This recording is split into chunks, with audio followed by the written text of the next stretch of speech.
Next example is solve the inequalities. First, cos inverse x greater than cos inverse x square. ठीक है, अगर कुछ ऐसा लिखा है तो सबसे पहले तो हम क्या करेंगे, इसकी डोमेन डिफाइन करेंगे। सो डोमेन क्या होगी इसकी, भाई कॉस इनवर्स इन्वॉल्व है। सो कॉस इनवर्स की डोमेन क्या होती है, -1 to 1। ये तो हो गई इसकी डोमेन। ठीक है, इसको उठा के रख लो साइड में।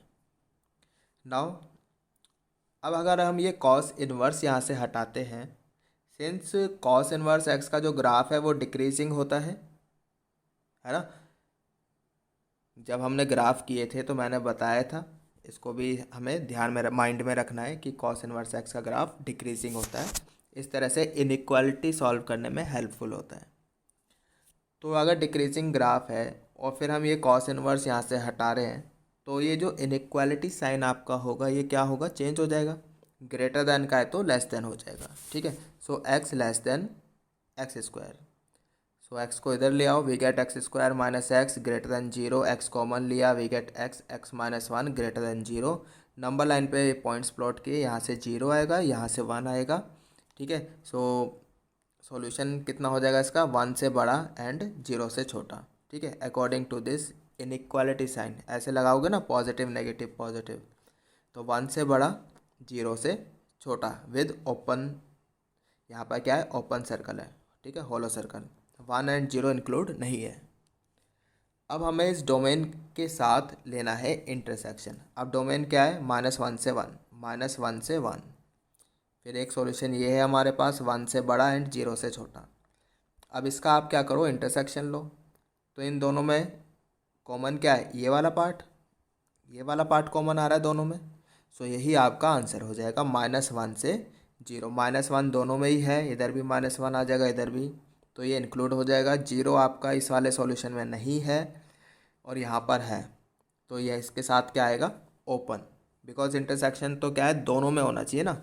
If we are taking intersection of this set and this set, solution of sets, तो इंटरसेक्शन वाला जो एलिमेंट होता है वो तो दोनों ही सेट में होना चाहिए। यहाँ पर तो है ही नहीं, यहाँ पर है, तो इसका मतलब इंटरसेक्शन में भी नहीं होगा, इसलिए यहाँ पर क्या लगा है, ओपन ब्रैकेट। ठीक है, आगे चलते हैं।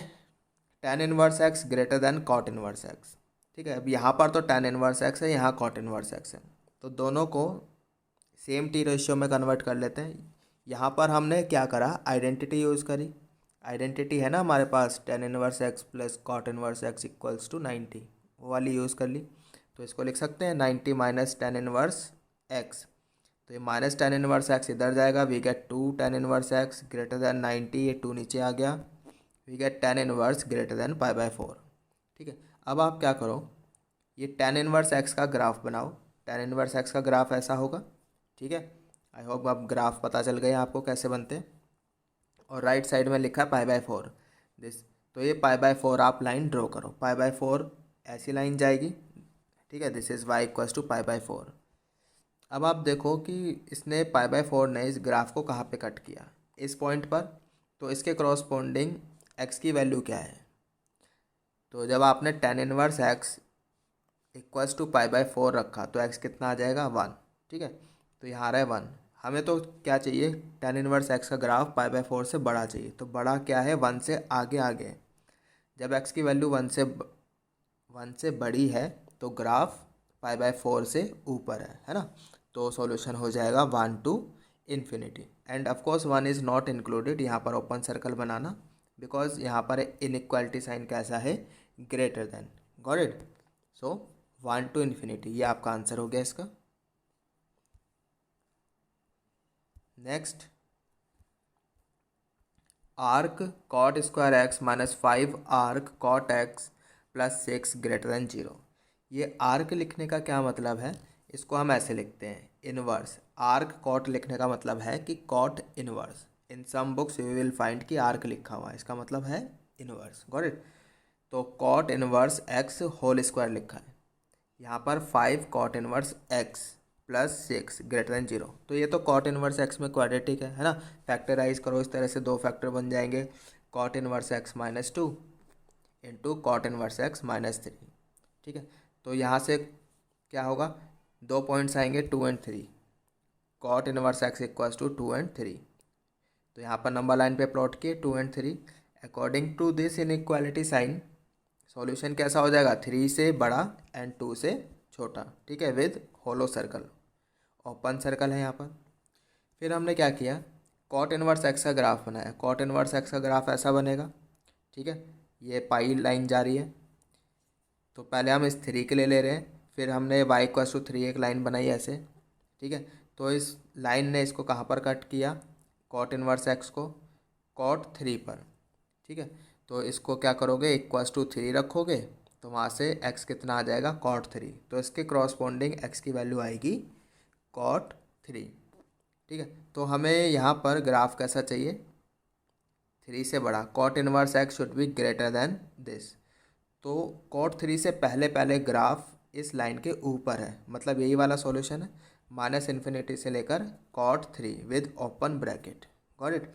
ये पॉइंट इंक्लूड नहीं होगा, क्यों, बिकॉज इनइक्वालिटी साइन में क्या है, इक्वल टू तो लगा ही नहीं है।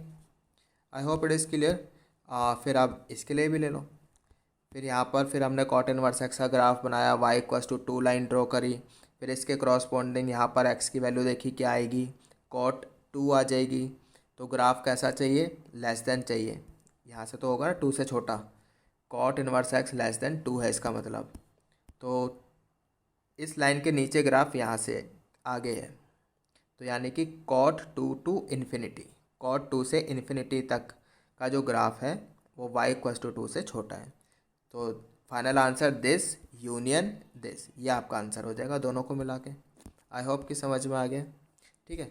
ये तो ऐसा लिखा है कि भाई कोई भी, मान लिया टी इनवर्स एक्स का ये ग्राफ है और यहाँ पर आपने y इक्वल्स टू बीटा कोई लाइन ड्रॉ करी है, तो उसके क्रॉसपोंडिंग x की वैल्यू कैसे आएगी, टी ऑफ बीटा, ठीक है।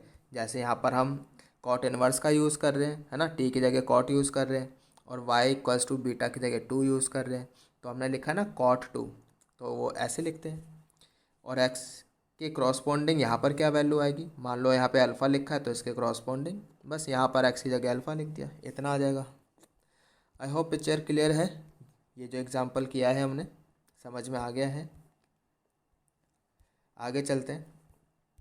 Now find domain and range cos inverse, this is what, box x greatest integer function, ठीक है। डोमेन निकालने के लिए हम क्या करते हैं, जो सबसे बाहर फंक्शन है उससे पूछते हैं क्या दिक्कत है।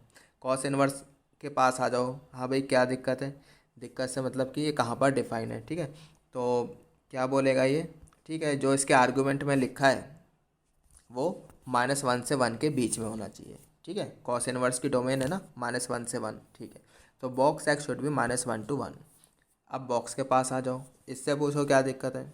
अब ये बोलेगा जो इसके अंदर लिखा है बॉक्स के अंदर, जो बॉक्स है इसकी वैल्यू क्या होनी चाहिए, इंटीजर ही होनी चाहिए, ठीक। बॉक्स क्या बोलेगा, जो आउटकम आएगा वो इंटीजर होना चाहिए, -1 से 1 के बीच में। तो -1 0 एंड 1 ये इंटीजर है। फिर अगर बॉक्स एक्स की वैल्यू -1 0 1 है तो एक्स की वैल्यू क्या होनी चाहिए, -1 से 2 के बीच में एक्स की वैल्यू कुछ भी रख लो, या तो वो -1 आएगी या 0 आएगी या 1 आएगी, है ना। अगर माइनस इस तरह से लिखा, -1 से 0 के बीच की वैल्यू ली एक्स की तो -1 आ जाएगा बॉक्स एक्स। अगर 0 से 1 के बीच की वैल्यू ली तो बॉक्स एक्स की वैल्यू 0 आ जाएगी। 1 से 2 के बीच की वैल्यू ली तो बॉक्स एक्स की वैल्यू 1 आ जाएगी। तो this is your domain. Got it. Range के लिए बात करें, अब बॉक्स एक्स की वैल्यू तो या तो -1 होगी या फिर 0 होगी या फिर 1 होगी। जब बॉक्स एक्स की वैल्यू -1 है तो कॉट इनवर्स -1, ठीक है। तो आर्गूमेंट में -1 लिखा है, तो कॉट इनवर्स -1 वो कौन से एंगल पे मिलेगा, पाई पे मिलेगा, वहाँ से पाई आ गया। कॉट इनवर्स 0, 0 के करॉस्पोंडिंग एंगल कौन सा मिलेगा, 90। कॉट इनवर्स 1, जब इसकी जगह 1 रखेंगे तो 1 कहाँ से आएगा, 0 डिग्री से। तो ये आपकी रेंज हो गई। Got it. Next example, y equals to sine inverse e⁻x। Domain निकालने के लिए पहले हम साइन इनवर्स के पास गए, ठीक है। इसकी डोमेन है -1 to 1, यानी कि इसका जो आर्गूमेंट है e⁻x वो -1 से 1 के बीच में लाई करेगा। हमने e⁻x का ग्राफ बनाया, ये दो लाइंस बनाई -1 एंड 1, इसके बीच में ग्राफ होना चाहिए, ठीक है, यानी इतना। क्लियर। तो ये क्या दिखाई दे रहा है? अब इस वाले जो पोर्शन, ये जो रेड वाला ग्राफ है, इसने एक्स एक्सिस के ऊपर कितना पोर्शन कवर किया? माइनस इन्फिनिटी से जीरो तक। तो यही इसकी डोमेन हो गई, माइनस इन्फिनिटी से जीरो, जीरो इंक्लूडेड है।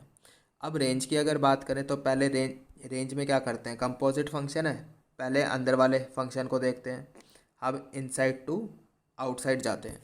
तो पहले ई टू द पावर एक्स की रेंज डिफाइन करी। ई टू द पावर एक्स तो हमेशा ही एक पॉजिटिव क्वांटिटी है, तो जीरो टू इन्फिनिटी।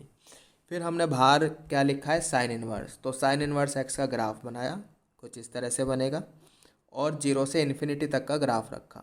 इससे आगे का, तो इससे आगे का ग्राफ तो इतना ही बचा आपके पास।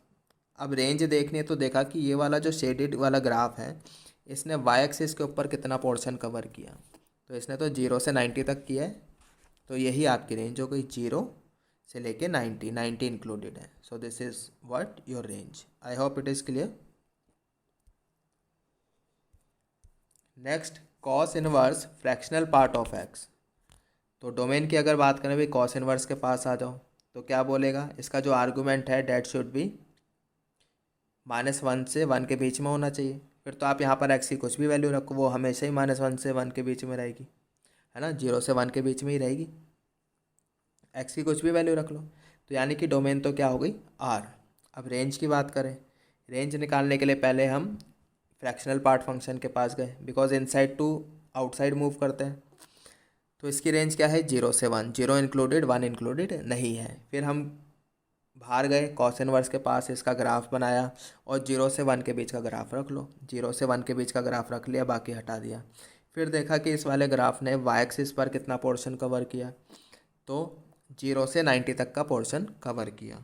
ठीक है, 1 इंक्लूडेड है क्या? नहीं। तो यहाँ पर ओपन सर्कल रहेगा, यानी कि 0 इंक्लूडेड नहीं है। ठीक, यहाँ पर 0 तो इंक्लूडेड था, तो 0 के क्रॉसपोंडिंग वैल्यू ये आई है, तो 90 इंक्लूडेड है। तो 0 से 90, got it. So this is what your range. Sine inverse fractional part of x, domain फिर से वही आर हो गई। साइन इनवर्स की वजह से ये fractional part of x will be lying between -1 and 1। फिर तो आप एक्स की कुछ भी वैल्यू रखो, हमेशा ही 0 से 1 के बीच में वैल्यू रहेगी। So domain is what? R. फिर रेंज निकालने के लिए हम इनसाइड टू आउटसाइड जाते हैं। तो फ्रैक्शनल पार्ट की रेंज क्या है? 0 से 1। फिर हमने साइन इनवर्स एक्स का ग्राफ बनाया, कुछ ऐसा होता है ना। फिर 0 से 1 के बीच का ग्राफ रख लिया, 0 इंक्लूडेड है, तो 0 से 1 के बीच का ग्राफ रख लिया। तो फिर ये वाला ग्राफ आ गया रेड वाला। अब इसने वाई एक्सिस पर कितना पोर्शन कवर किया? 0 से लेके 90 तक, है ना। तो 0 के क्रॉसपोंडिंग वैल्यू ये रही, 0 इंक्लूडेड है, 1 इंक्लूडेड नहीं है, तो 1 के क्रॉसपोंडिंग वैल्यू 90 है, यानी कि इस बार 90 इंक्लूड नहीं होगा। तो 0 included, 90 not included. So this is your range. एक और एग्जांपल देखते हैं, कॉट इनवर्स सिग्नम एक्स। ठीक है, डोमेन निकालने के लिए कॉट इनवर्स के पास गए, कोई प्रॉब्लम है क्या कॉट इनवर्स को? नहीं, इसकी डोमेन आर होती है। फिर अंदर गए सिग्नम फंक्शन के पास, इसको कोई दिक्कत है क्या? नहीं, यानी कि x बिलोंग्स टू r। तो डोमेन तो हो गई इसकी r। रेंज के लिए इनसाइड टू आउटसाइड जाएंगे, सिग्नम फंक्शन के पास गए, भाई रेंज क्या है? -1 0 है। ठीक है, तो जब कॉट इनवर्स, इसकी जगह हमने -1 रखा, तो कॉट इनवर्स -1, तो कॉट इनवर्स -1, तो -1 के क्रॉसपेंडिंग एंगल कहाँ से मिलेगा? सेकंड क्वाड्रेंट से। तो π-π/4 करेंगे, तो वहाँ से वैल्यू आएगी 3π/4। फिर जब आपने 0 रखा, कॉट इनवर्स 0, वहाँ से आएगा 90। जब आपने 1 रखा इसकी जगह, तो we get cot inverse 1, that is π/4। तो बस ये 3 वैल्यूज़ आती हैं, यानी कि रेंज हो गई आपकी π/4, π/2, 3π/4। बस यही आपका आंसर है। I hope it is clear. जितने एग्जांपल्स हमने किए हैं समझ में आ गए हैं अच्छी तरह से। डेट्स इट, इस लेसन में हम इतना ही करेंगे।